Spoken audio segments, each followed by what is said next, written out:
at the Truman VA in Columbia, and welcome today to our first Facebook Live. So we're going to be making a wonderful fall recipe that is delicious, it's warm, it's easy to do, fast, something that works really good.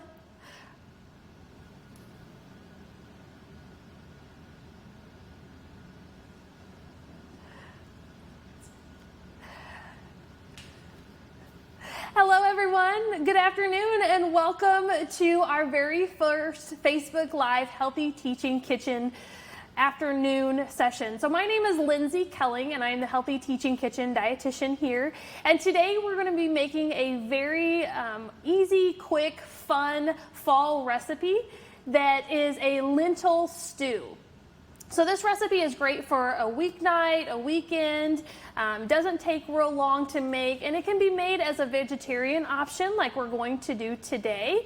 And then it can also be made with adding some lean proteins to it if you want to bump it up a little bit more.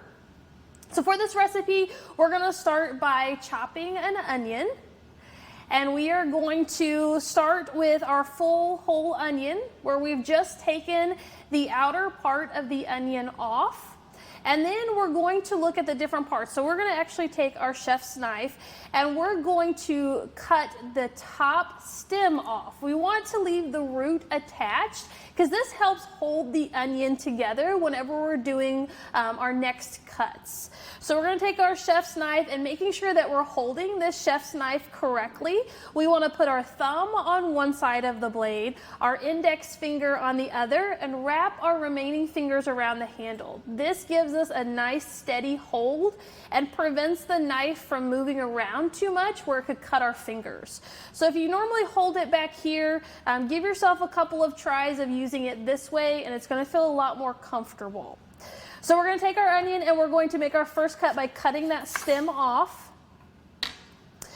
And then we're going to put the cut side down on our cutting board. That's going to give us a nice flat surface so our onion doesn't wiggle around or move or roll.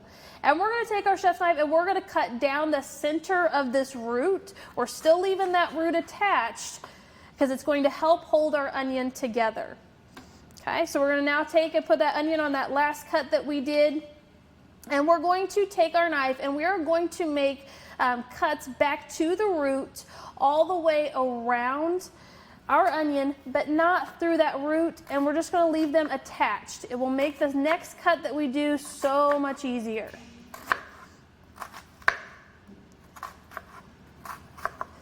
So you can see that it's still attached. We have these nice cuts. We're going to take it back to that first cut that we did when we cut the stem off, and we're going to make nice even pieces, keeping our fingers back as we're cutting down. And once we get back to that root and we no longer feel comfortable, go ahead and discard this last part. We don't need that root now. We're going to do the same thing to the other side of our onion, cutting back to that root, but not through it.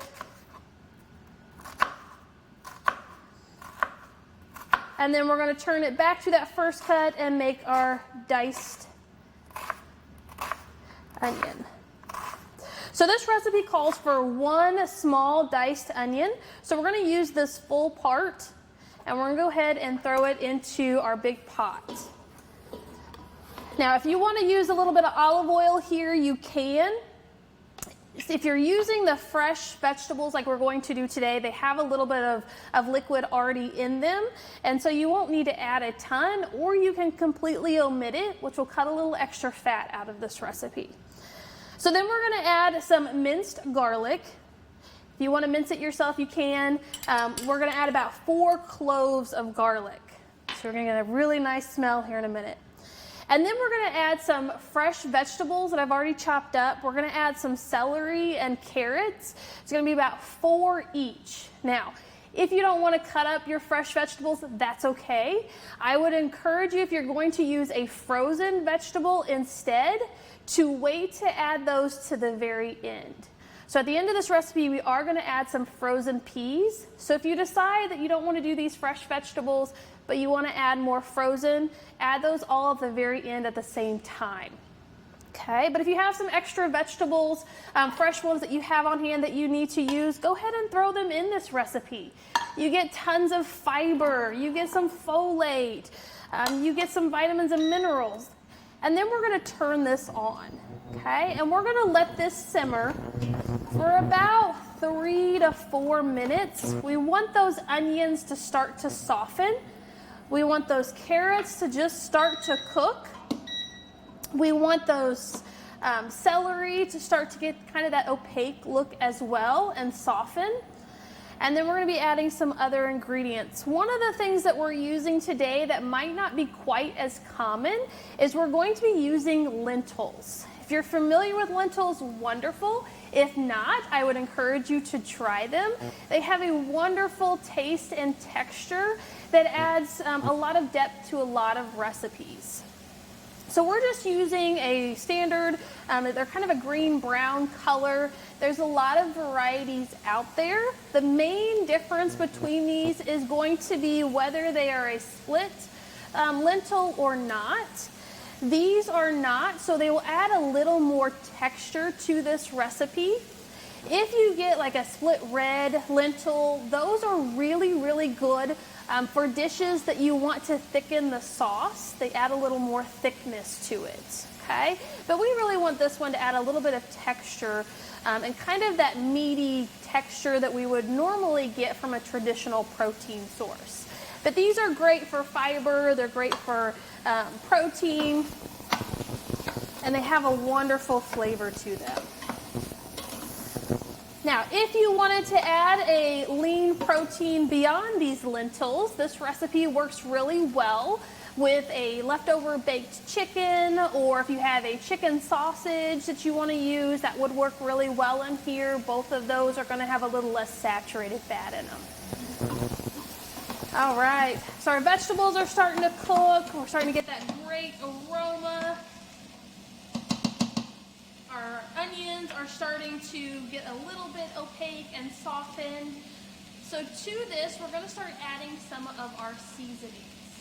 And to this, we're going to add a teaspoon of rosemary. Sprinkle that in there. A half of a teaspoon of thyme.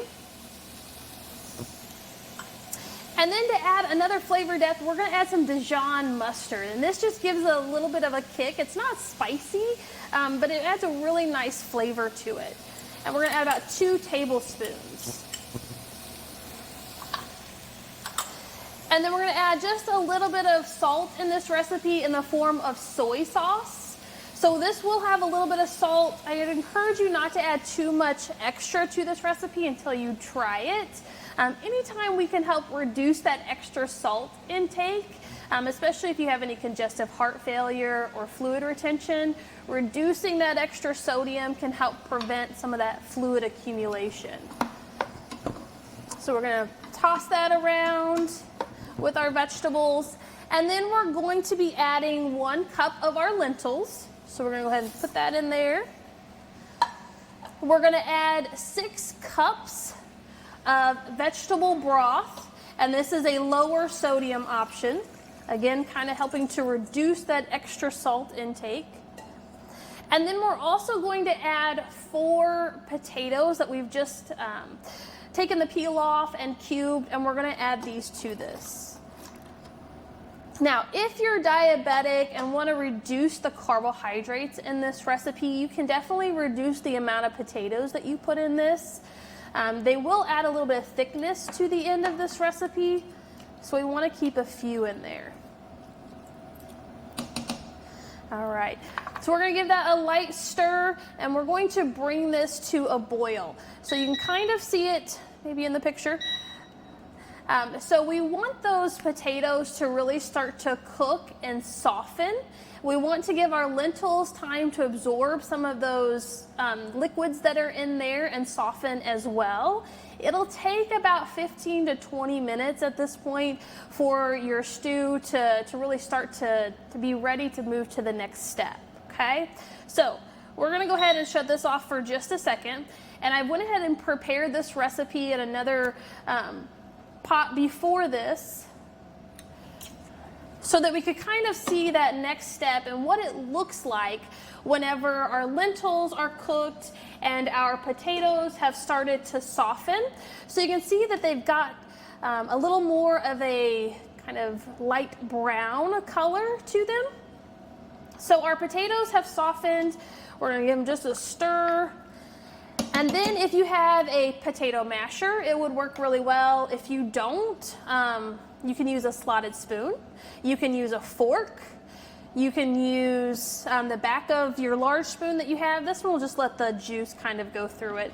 And we're just going to lightly mash our potatoes.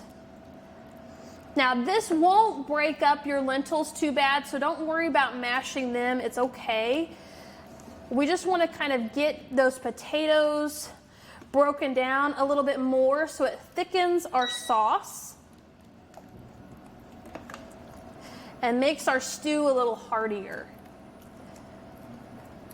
Okay, so we're going to squish those. And we can see this is starting to get nice and thick. Got a nice texture to it. All right, so this is already simmered for about the 20 minutes. The potatoes were softened, our lentils are nice and soft. We've mashed our potatoes. So the last step to this recipe is we're gonna add a little bit of color to it in the form of just some frozen peas. So we're gonna dump those in. So if you had decided not to use fresh vegetables and instead wanted to use frozen that you had on hand, again, perfectly fine to do. I would encourage you to add them at this point, okay? Don't add them before you let your potatoes and your lentils cook, or they'll overcook and be really, really mushy. So we're gonna let this cook for about 3 to 5 minutes, just until we get those peas nice and warmed through and cooked well. For food safety, we want to make sure the internal temperature, or the temperature of our soup at the very end, is at least 180 degrees. And then we want to make sure that we don't leave it out for longer than 2 hours. Okay. All right, be sure to check back with us periodically to see more of these videos in our Facebook Live, and check back with us. Thank you. Have a great day.